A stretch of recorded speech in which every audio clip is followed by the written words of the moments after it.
Peter. It was such a tremendous performance.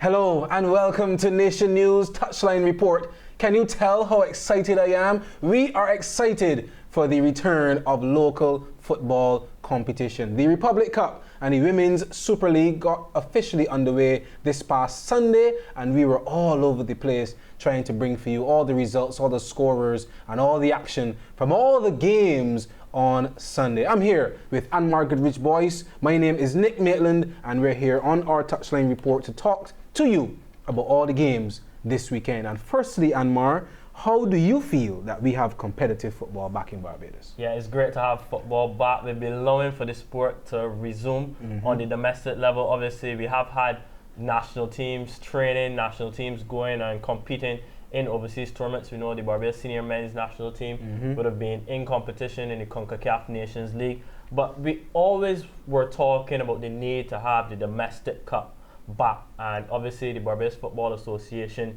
seeing the need now that the COVID-19 restrictions have been lifted and they've come up with the Republic Cup. I think it's a great initiative to get the sport going again, to get Barbadian football fans interested and invested in football again, and obviously to see some of the best players on the island going at it every weekend. I think it's fantastic, phenomenal. And that is a perfect segue, because some of the best players on the island were, well, they showed out for Weymouth Wales this past Sunday. Anmar was on the spot in Speightstown, and Weymouth Wales, Anmar, well, I'll let you take it away. Yeah. But Weymouth Wales really did a number on FC Mega Ballers on Sunday. Yeah, so as you mentioned, I was located at the Speightstown playing field, and Weymouth Wales, it was kind of one-way traffic. Weymouth Wales running away with that match, 12-0 winners over Mega Ball FC. Mega Ball FC, a new team to local football. We've never seen them play before. Obviously, Sunday night was the first time.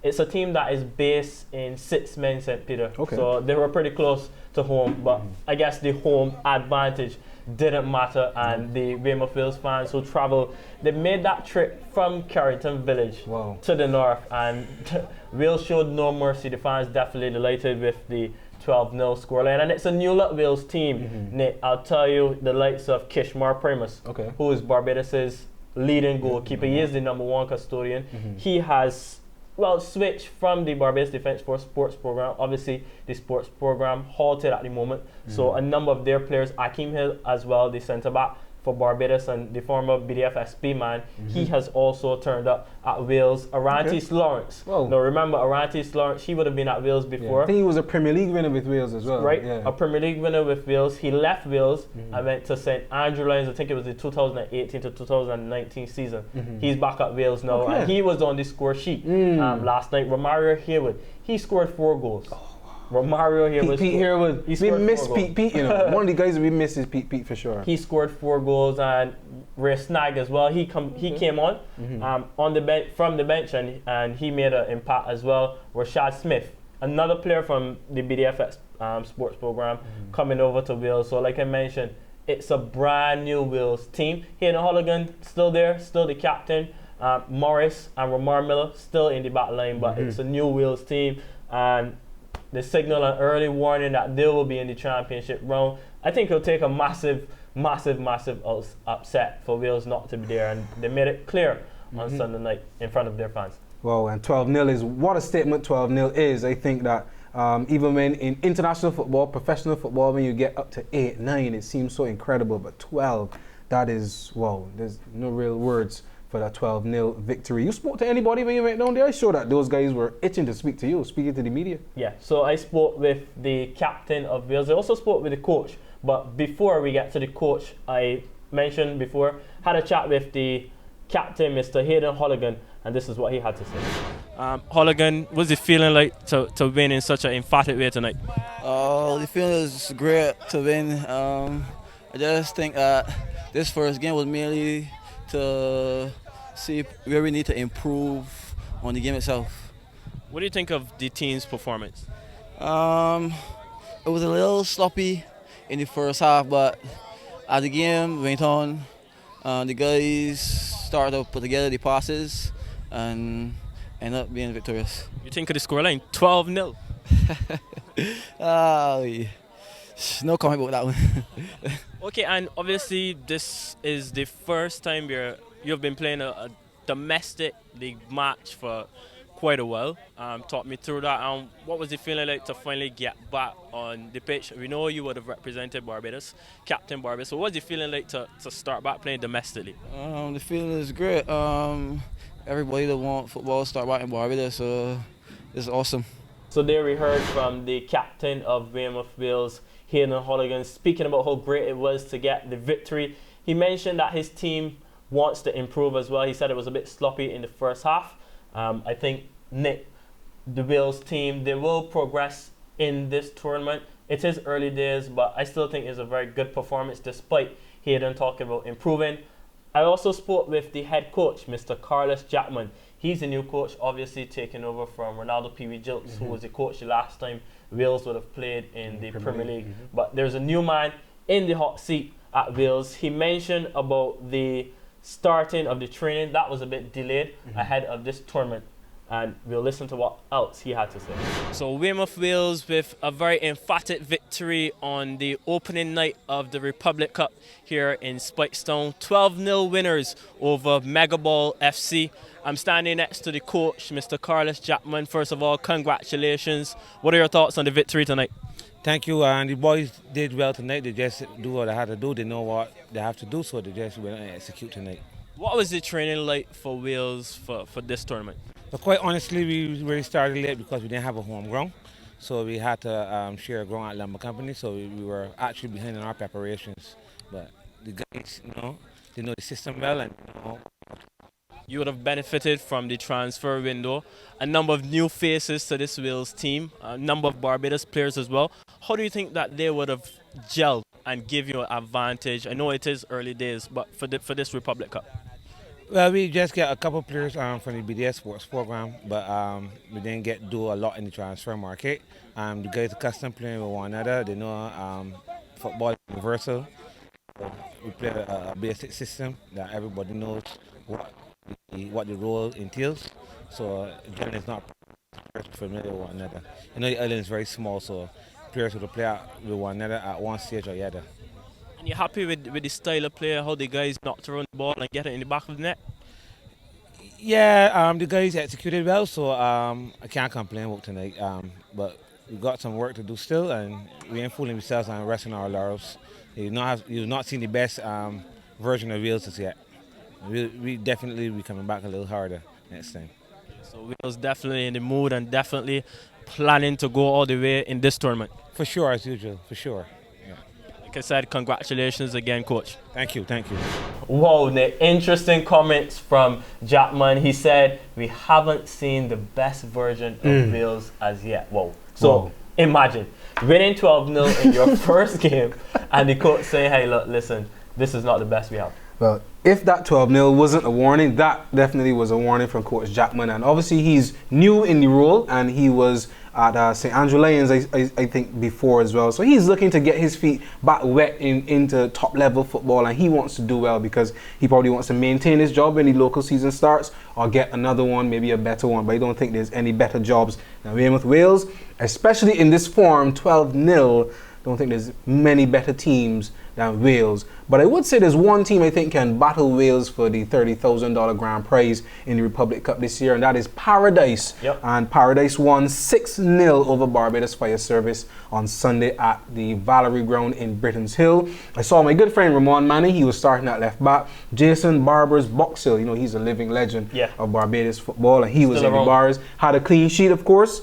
So 6-0 for Paradise over Barbados Fire Service. I thought that was a good result for them.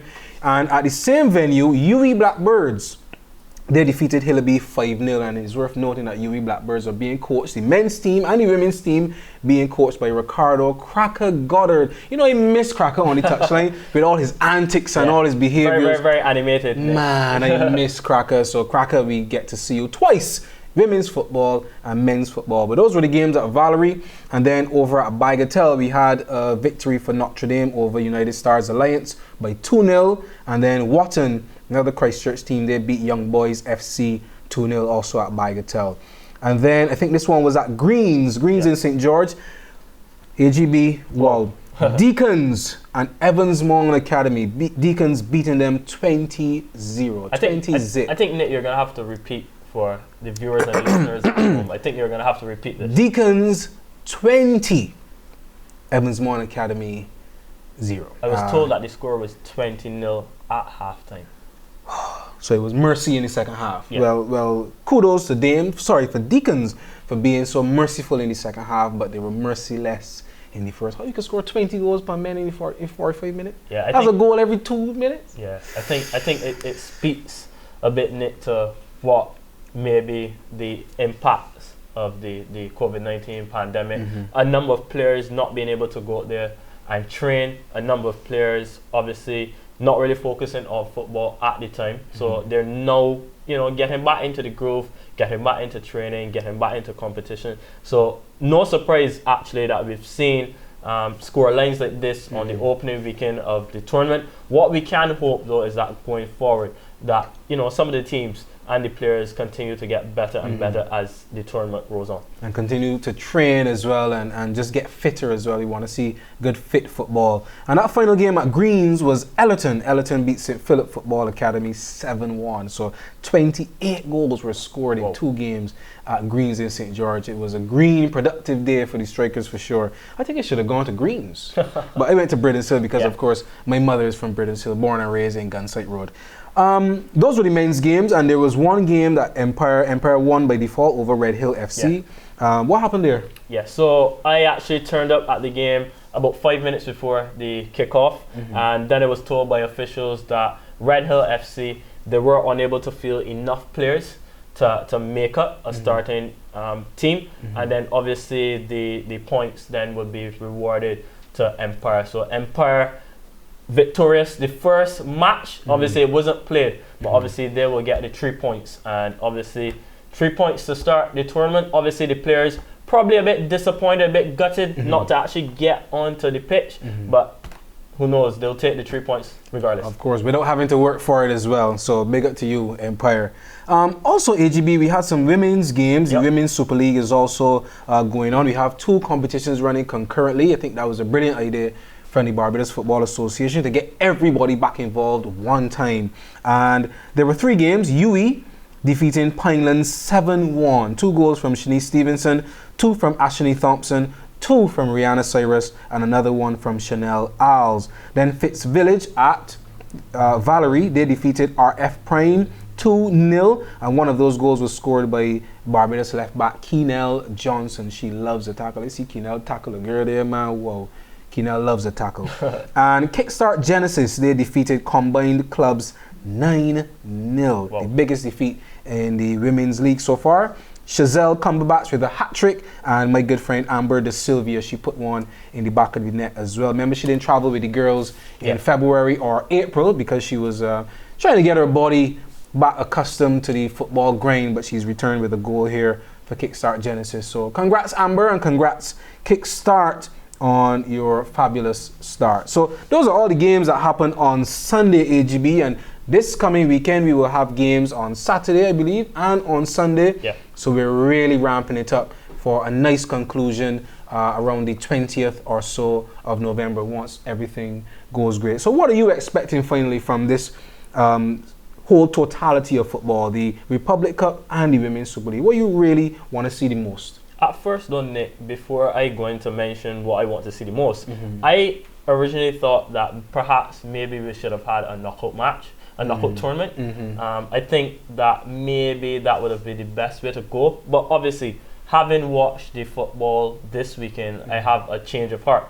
Obviously because of the time away that our players would have had from the training pitch, from the competition pitch, I think that it is needed now that our players get out there and they play against not only themselves but quality competition as well. So like I mentioned before, kudos to the Barbados Football Association for putting on this much needed tournament. I think we were at a stage where our football, it seems like our football, people were saying that our football was at a bit of a standstill, but I think now in getting the competition to start back, I think that we should see good results and good performances week in and week out now going forward.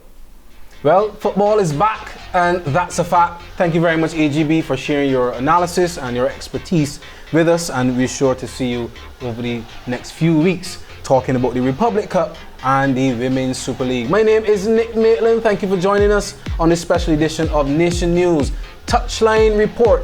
And be sure to stay tuned to this station for more of your football news.